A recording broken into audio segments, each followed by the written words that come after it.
Step back in time and rediscover the kitchen wisdom grandmas lived by. These clever, practical hacks saved time, money, and frustration. Many still work better than modern shortcuts. Let's learn from the best. Use vinegar to freshen a stale loaf. When bread started to go stale, Grandma didn't toss it. She revived it with a splash of vinegar in a warm oven. She'd lightly mist or sprinkle a stale loaf with diluted vinegar, just a tablespoon or two in a cup of water. Wrap it in foil and bake it at a low temperature for 10 to 15 minutes. The vinegar rehydrated the bread and brightened the flavor, while the heat restored the crust. It wasn't like brand new, but it was miles better than dry, cardboardy slices. This trick was perfect for salvaging yesterday's baguette, sandwich rolls, or even dinner biscuits. Grandmas treated food with respect, and this method turned potential waste into a fresh second act. Today, we often reach for the trash too quickly, when we could be reaching for vinegar instead. It's another gentle reminder that many of our problems in the kitchen were solved generations ago, with ingredients already on hand. Sharpen scissors with aluminum foil. Before knife sharpeners were in every drawer, Grandma had her own fix: aluminum foil. To sharpen dull kitchen scissors, she'd fold a piece of foil several times and make multiple cuts through it. Each snip rehones the blades slightly, realigning the edges and improving cutting power. It's not a professional sharpening, but it's surprisingly effective for everyday use. This quick fix revived scissors used for herbs, parchment paper, or kitchen twine. It also worked well for crafting scissors that lost their edge on thick fabrics. Foil was always on hand, making it a convenient go-to. It's also a great way to reuse foil that's clean but crumpled. Many people still use this trick today. It's especially handy in the middle of a recipe when your scissors just won't cut it. Literally. It's the kind of low-tech genius that saved many a recipe from chaos. But what if we told you Grandma had a trick to ripen fruit faster, using nothing but a bag and a banana? Use cold water to stop eggs from overcooking. After boiling eggs, Grandma didn't leave them to sit and steam. She dunked them straight into cold water. This shock stopped the cooking process immediately, preventing that gray-green ring around the yolk and keeping the whites from turning rubbery. It also made peeling easier. The cold water created a little gap between the shell and the egg white as it cooled, making the shell slip off more cleanly. She'd even crack them gently in the water to let the chill seep under the shell. This simple step made a huge difference, especially for deviled eggs, egg salad, or Easter brunch trays. No fancy timers or ice baths, just cool tap water and a little patience. Today, it's still the best way to get perfect hard-boiled eggs every time. Overcooked eggs are a thing of the past when you follow Grandma's cooling cue. But cooling eggs was just the beginning. Wait until you see how she kept milk from boiling over. It's pure stovetop wizardry. Store bread with a celery stick. To keep bread soft and fresh, Grandma would tuck a stalk of celery into the bread bag. It sounds odd, but it works. The celery's natural moisture keeps the bread from drying out while preventing it from getting soggy. The bread absorbs just enough humidity to stay soft, while the celery gradually wilts. Unlike storing bread in the fridge, which can actually make it go stale faster, this method maintains the texture without affecting the flavor. It's especially handy for homemade or bakery loaves that lack preservatives. Grandmas knew that tossing out bread was wasteful, so this little trick helped stretch loaves a few extra days. It also worked well inside old-school bread boxes where airflow was just right. Today, it's a clever, chemical-free way to extend the life of your loaf. Try it next time your sandwich bread is on its last leg. It's one of those surprisingly simple hacks that proves Grandma really did think of everything. Chill cookie dough before baking. If you ever wondered why Grandma's cookies had the perfect chew and didn't spread into puddles, here's her secret. She chilled the dough. After mixing, she'd pop the bowl, or pre-shaped dough balls, into the fridge for at least 30 minutes, sometimes overnight.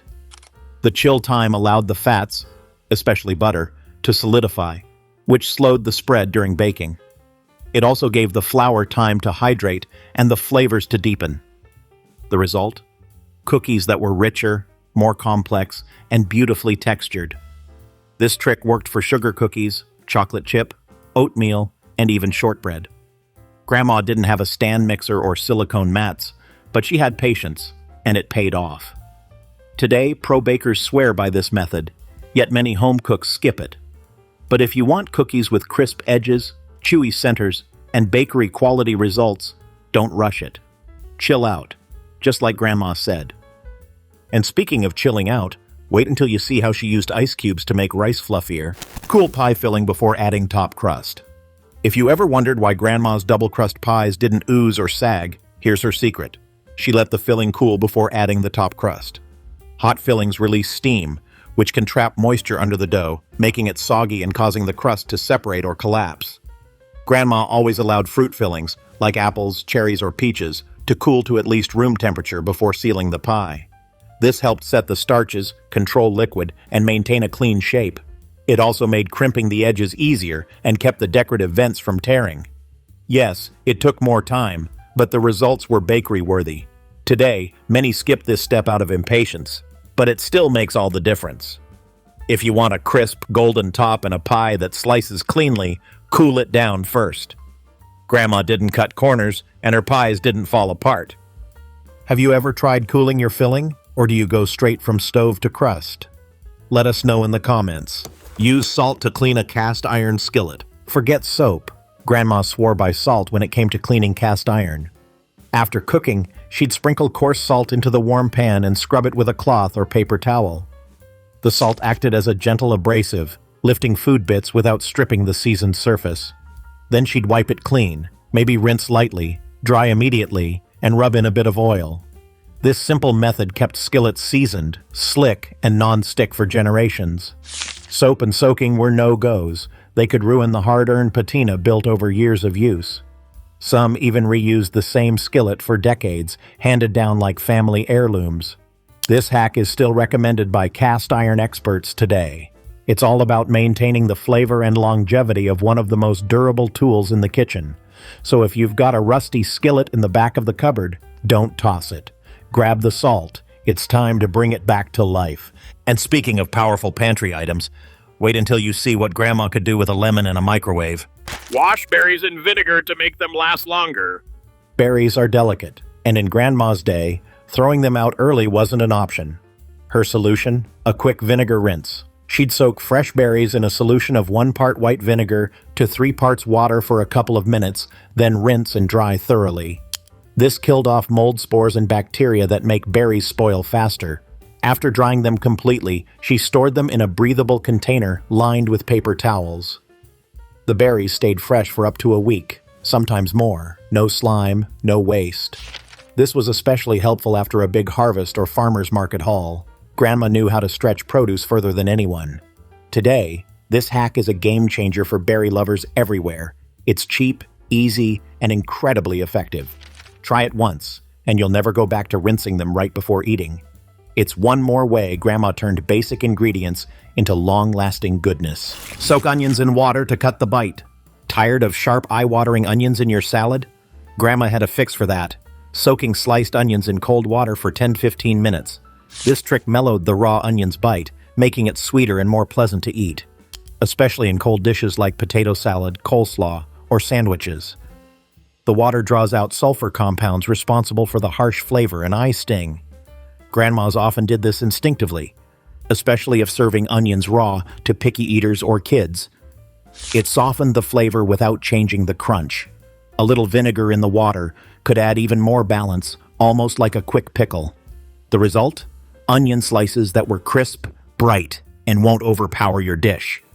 Today, this trick is still used by chefs, deli pros, and home cooks alike. One soak, and your onions transform into salad-ready stars. Have you ever tried mellowing onions this way? Or do you embrace the full onion blast? Let us know in the comments. Save butter wrappers for greasing pans. Grandma never wasted a thing, not even butter wrappers. After using a stick of butter, she'd fold the wrapper and tuck it into the fridge. Why? Because each one still held a thin coating of butter, perfect for greasing baking pans, casserole dishes, or waffle irons. It was convenient, efficient, and totally free. When it came time to bake, she'd pull out a wrapper, unfold it, and swipe it along the pan. No need to waste fresh butter or get greasy fingers. It also helped prevent overgreasing, which could make cakes too oily or fry edges. This tiny, thoughtful habit was part of a bigger mindset. Use what you have. Don't throw out what still has value. Today, it's a great way to reduce waste and keep your pans prepped with minimal effort. You might be surprised how many wrappers you can stash away for future baking days, just like Grandma did. Test baking powder with hot water. Grandma didn't wait for a failed cake to find out her baking powder had gone bad. She tested it. A teaspoon of baking powder dropped into a small bowl of hot water should fizz actively, like soda. If it didn't, the leavening power was gone, and she tossed it. This simple check saved her from flat biscuits, dense pancakes, or collapsed cakes. It's one of those smart little moves that prevented bigger kitchen disasters. She also kept baking powder tightly sealed and replaced it every few months, especially in humid climates. Grandmas didn't waste ingredients, time, or effort. This hack is still super useful today, especially if you don't bake often or can't remember when you bought that canister. A quick fizz test takes seconds and gives peace of mind. If your baked goods aren't rising like they used to, maybe it's not the recipe, it's the powder. Clean copper with lemon and salt. Before chemical polishes, Grandma had a shiny secret for her copper pots and pans: lemon and salt. She'd slice a lemon in half, dip the cut side in coarse salt, and rub it directly onto tarnished copper. The combination of citric acid and abrasion worked like magic, lifting away oxidation and revealing a warm, glowing finish underneath. It took just a few passes and a rinse to bring dull cookware back to life. No rubber gloves, no fumes, just 2 ingredients from the pantry. This trick wasn't just for pots. It worked on old ladles, trays, and vintage canisters too. Grandmas used it regularly, keeping their kitchens both functional and beautiful. In today's eco-conscious world, this hack is more relevant than ever: natural, cheap, and satisfying. If you've got an old copper piece hiding in a cabinet, give it the lemon salt treatment. It'll sparkle like it's 1972 again. Add a potato to fix oversalted soup. Too much salt? Grandma didn't panic. She grabbed a potato. She'd peel it, drop it into the pot, and let it simmer for 15 to 20 minutes. The potato would absorb some of the excess salt, mellowing the overall flavor. It wasn't a perfect fix, but it often saved the meal. Once the soup was back in balance, she'd remove the potato, or leave it in, depending on the dish. This hack worked best with brothy soups, stews, and chowders. Grandmas relied on it back when there was no undo button, and food waste wasn't an option. The potato acted like a sponge, drawing in some of the salt and giving you another chance to rescue the dish. Today, this old-fashioned trick is still recommended by chefs and home cooks alike. It's not just a fix, it's a backup plan. Next time your soup is veering into saltwater territory, let Grandma's humble potato come to the rescue. Use rice to keep salt dry. Grandma had a simple solution for clumpy salt. Add a few grains of uncooked rice to the shaker. Rice absorbs moisture, keeping salt from sticking together in humid kitchens. This old trick was especially useful in the days before anti-caking agents were common in table salt. You've probably seen it in diners, now you know where it came from. The rice sits quietly at the bottom of the shaker, doing its job invisibly. Grandmas knew to change it out occasionally and never overloaded the shaker. A teaspoon of rice per standard salt shaker was all it took. This hack also worked for garlic salt, onion salt, or seasoned blends. Today, it's still one of the best ways to prevent frustrating clogs and awkward table shakes.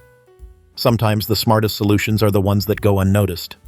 So next time your salt's stuck, skip the pounding. Just do what Grandma did and let a little rice work its quiet magic. Peel hard-boiled eggs with baking soda. Grandma didn't stand at the sink struggling to peel eggs. She had a trick. Add a teaspoon of baking soda to the water before boiling. The alkaline water changes the pH level of the egg white, making it separate more easily from the shell. Once boiled and cooled, the eggs peeled like a dream. Especially older eggs, which tend to work best. This trick was especially helpful when prepping a dozen or more eggs for deviled trays, egg salad, or holiday dishes. Grandmas didn't have time for endless cracking and peeling.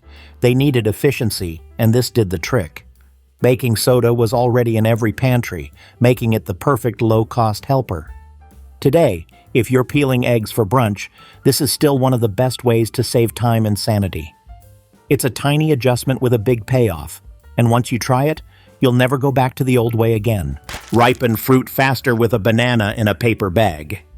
Grandma didn't wait for hard peaches or avocados to ripen on their own. She made it happen with a banana and a brown paper bag. Bananas release ethylene gas, a natural ripening hormone. When sealed inside a bag with other fruits, this gas gets trapped and speeds up the process. Within a day or two, hard pears turn juicy and rock-solid avocados soften perfectly. The paper bag helps by allowing moisture to escape while holding in enough gas to do the trick. Grandmas used this method regularly to avoid wasting underripe produce. It's ideal for ripening fruit for canning, baking, or just making sure nothing goes to waste. Plastic bags don't work the same. They trap too much moisture and can lead to spoilage. Today, this trick is still used by chefs and produce pros alike. Nature's chemistry, no gadgets required. Next time you need ripe fruit fast, skip the grocery runs, grab a banana and a bag. Use an ice cube to reheat rice without drying it out. Reheating leftover rice often results in a dry, clumpy mess. But Grandma had a fix. She'd place an ice cube on top of the rice, cover the bowl with a damp paper towel, and microwave it. The ice wouldn't melt directly into the rice. Instead, it steamed as it heated, rehydrating each grain and making it fluffy again. The wet paper towel helped trap that steam, boosting the effect. It was a tiny trick that delivered big results, especially when using day-old rice for fried rice or rice bowls. No more gummy blobs or crunchy edges. Grandmas always looked for gentle ways to restore leftovers, and this one worked like a charm. If you've ever tossed out rice because it didn't reheat well, this hack changes everything. Bonus, it works for couscous and quinoa too. It's proof that sometimes, all it takes is one little cube to bring dinner back to life. Use a cloth bag of flour to freshen drawers.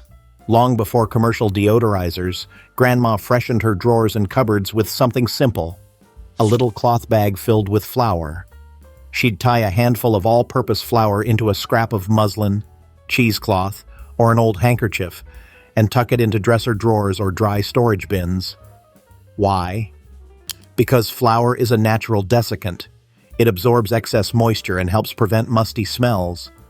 In dry climates, it also discouraged bugs. This hack was often used in root cellars, linen drawers, or even spice cabinets. Some grandmas added a drop of essential oil or a sprinkle of dried lavender for extra scent. It wasn't flashy, but it worked. Today, while we have baking soda and charcoal packs, this flour trick still holds up in a pinch, especially for vintage lovers or DIY homemakers. It's a lovely way to reuse, repurpose, and freshen your space naturally. Grandma knew that even pantry basics could double as home care helpers.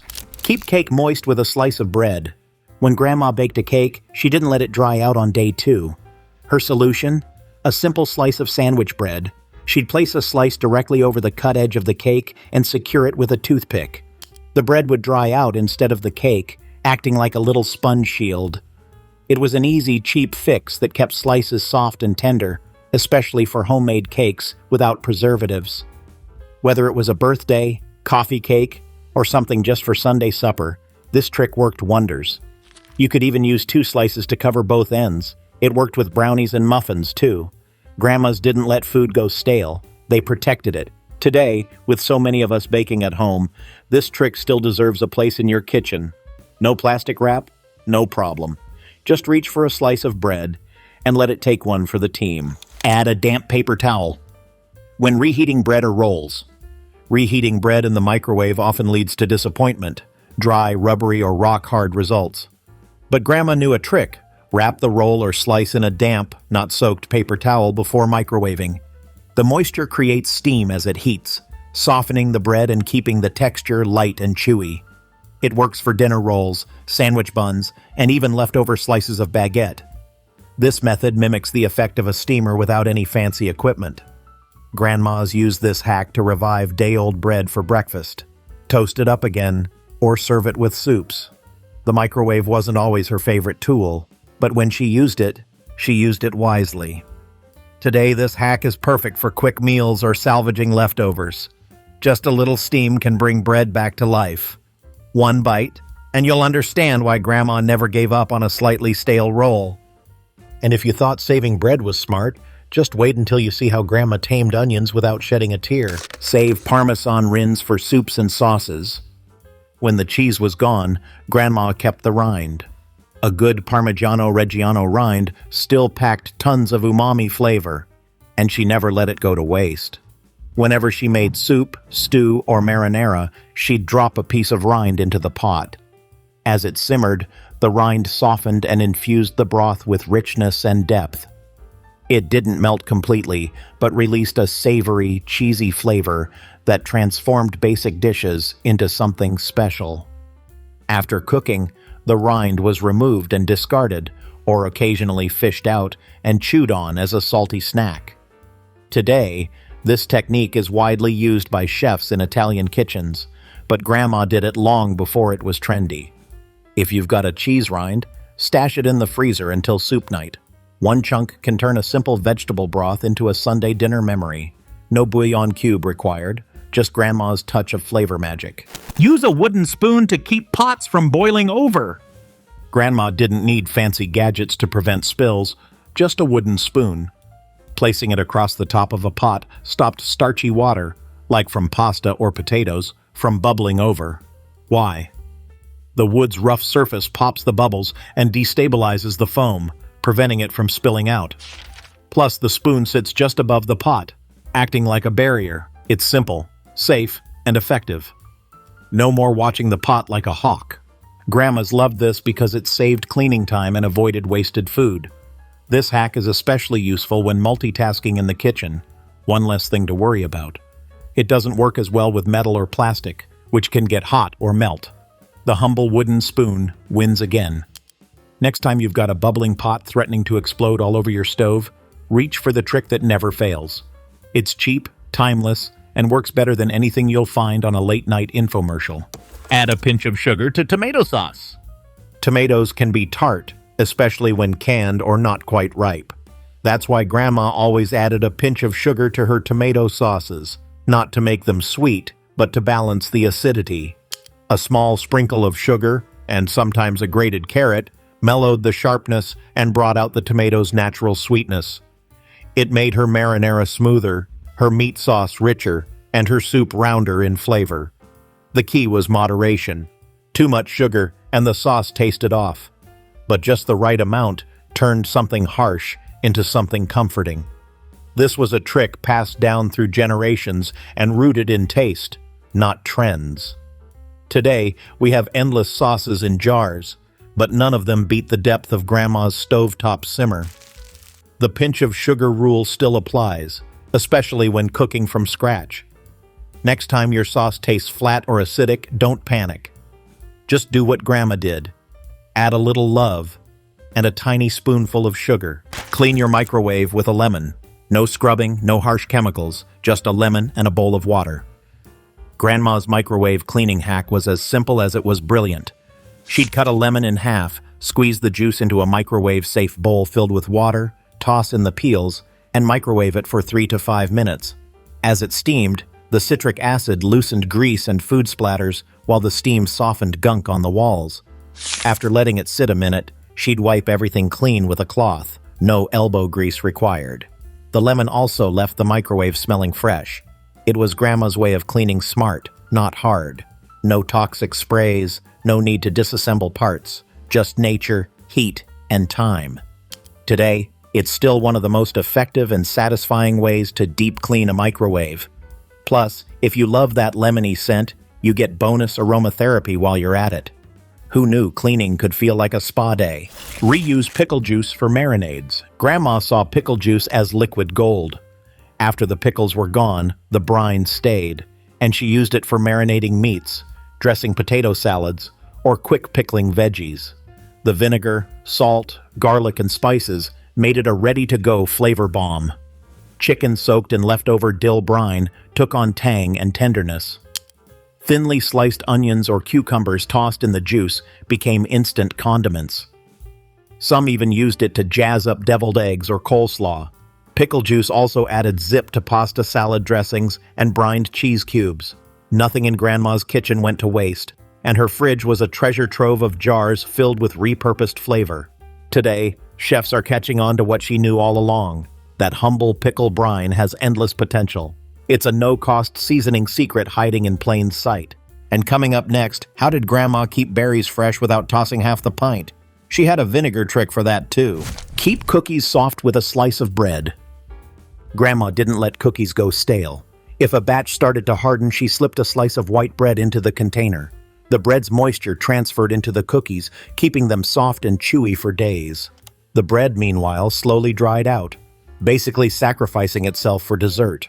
This trick worked wonders on chocolate chip, molasses, oatmeal, or peanut butter cookies.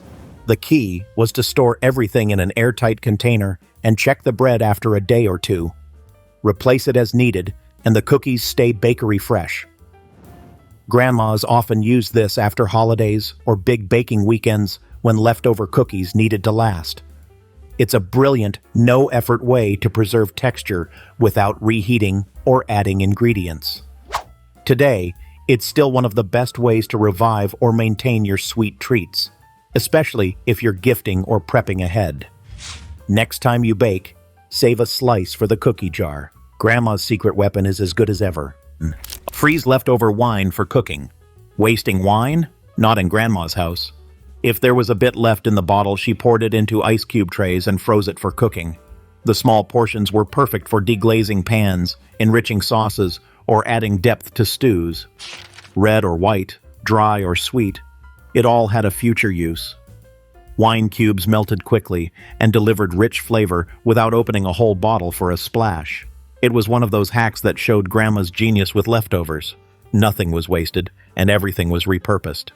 She labeled the trays, too, so she'd know which cube to grab. This method still works perfectly today, especially if you don't drink wine often, but love to cook. It's great for risottos, braises, gravies, and even pasta sauces. Just pop and pour. Thanks to Grandma, a leftover glass of wine becomes a future dinner miracle. Store nuts in the freezer to prevent spoiling. Nuts may seem like pantry staples, but Grandma knew better. She always kept them in the freezer. Why? Because nuts contain natural oils that go rancid over time, especially in warm kitchens. By freezing them in airtight containers or bags, she preserved their flavor, crunch, and nutritional value for months. Walnuts, pecans, almonds, pine nuts, you name it. She could pull them out for baking, salads, or snacking, and they'd taste just as fresh as the day she bought them. No weird aftertaste, no wasted money. The best part? They didn't even need to thaw. Just toss them right into your recipe. This trick was especially helpful when buying nuts in bulk, which Grandma often did. Today, we're just starting to catch up to this simple preservation hack. If you've ever opened a bag of nuts and gotten a funky whiff, you'll understand. Freeze them like Grandma did. It's one of the best-kept secrets in kitchen storage. Do you keep your nuts in the pantry or the freezer? Let us know in the comments. Use potato water and bread dough. Grandma never poured flavor down the drain, especially not from boiled potatoes. Instead, she saved the starchy water and used it to mix bread dough. That cloudy liquid was packed with natural starches that gave her loaves extra softness, moisture, and a slightly richer flavor. It also helped the bread rise better, making it fluffier and more tender. Some even believed it extended the bread's shelf life by a day or two. This hack came from generations of bakers who learned to make every ingredient count. As soon as the potatoes were drained, Grandma would scoop out the water and let it cool before adding it to flour and yeast. No waste, all reward.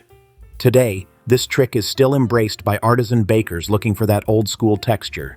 If you're already making mashed potatoes, you've got the secret weapon in your pot. It's a subtle touch, but one that transforms homemade bread into something truly special. Rub hands with stainless steel to remove garlic and onion smell. After chopping garlic or onions, Grandma didn't reach for soap to banish the lingering smell. She rubbed her hands on a stainless steel spoon or pan under cold water. Somehow, it worked like magic. The science? Sulfur compounds from garlic and onion bind with the molecules in stainless steel, helping to neutralize the odor. It sounds like folklore, but even chemists back it up. Grandma's figured it out the old-fashioned way, through trial and error. This trick was especially handy before fancy cutting gloves or lemon-scented soaps. It also worked on cutting boards and knives. Today you can even buy stainless steel soap bars shaped just for this purpose, but you don't need them. Just use the back of a spoon or the inside of a clean sink. It's one of those kitchen mysteries that actually holds up, and it makes your hands smell fresh without any added chemicals. Once you try it, you'll wonder how you ever lived without it. Add a slice of apple to soften brown sugar. When Grandma reached into the cupboard and found her brown sugar hard as a rock, she didn't toss it. She revived it with a slice of apple. Placed inside an airtight container or sealed bag with the sugar, the apple releases just enough moisture to soften the hardened clumps overnight. The result? Fluffy, usable brown sugar without waste. It's a clever, natural humidifier that does the job better than microwaving, which can overheat and melt the sugar. Other options include a piece of fresh bread or even a damp paper towel, but the apple method adds a pleasant scent and works beautifully. This trick was essential back when brown sugar came in paper sacks and kitchens weren't climate-controlled. Grandmas knew how to stretch ingredients and make everything last. Even today, it's one of the best low-effort fixes for an annoying pantry problem. Have you ever used the apple trick, or do you just chisel it out and hope for the best? Let us know in the comments. Prevent milk from boiling over with a wooden spoon. Milk has a sneaky habit of bubbling up and spilling over in seconds. But Grandma had a simple fix. She'd place a wooden spoon across the top of the pot. When the foam started rising, the spoon would break the surface tension, popping bubbles and slowing the spill. It gave just enough time to turn down the heat or pull the pot off the burner. It didn't work with metal or plastic spoons. Only wood had the right texture and resistance. Grandmas used this trick when scalding milk for recipes, heating cocoa, or prepping cream-based sauces. It was a lifesaver, especially before non-stick pots and electric kettles.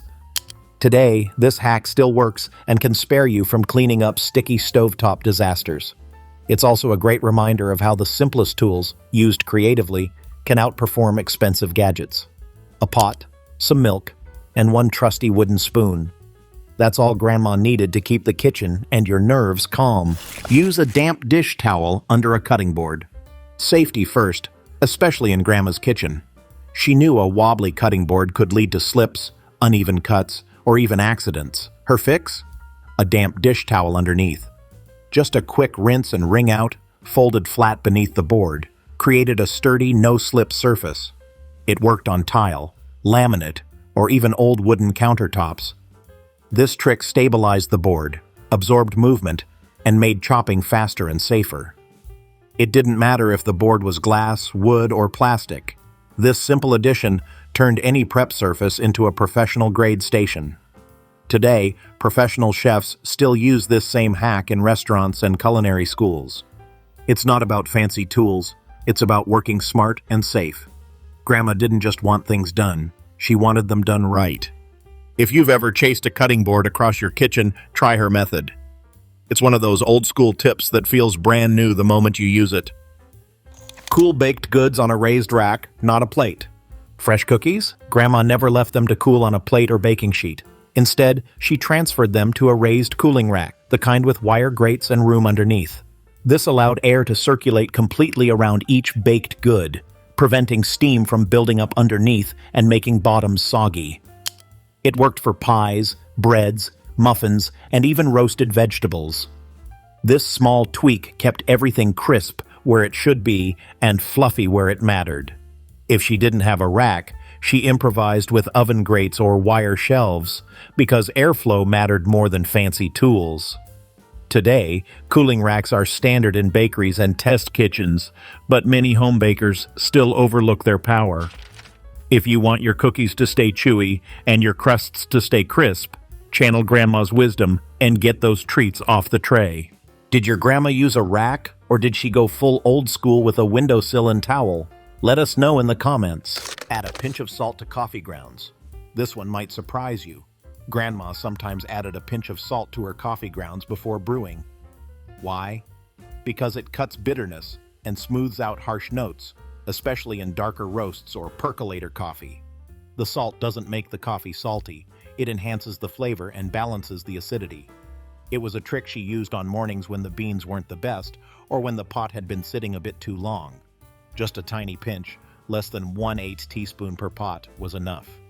This hack was especially common in the South and among old-school diner cooks. Today it's making a comeback among coffee geeks who swear by its mellowing magic. It's easy to try and surprisingly effective. Just don't overdo it, or you'll end up with something closer to soup than espresso. Want smoother coffee without cream or sugar? Just do what Grandma did. Reach for the salt shaker. Have you ever added salt to your coffee, or does that sound totally wild? Let us know in the comments.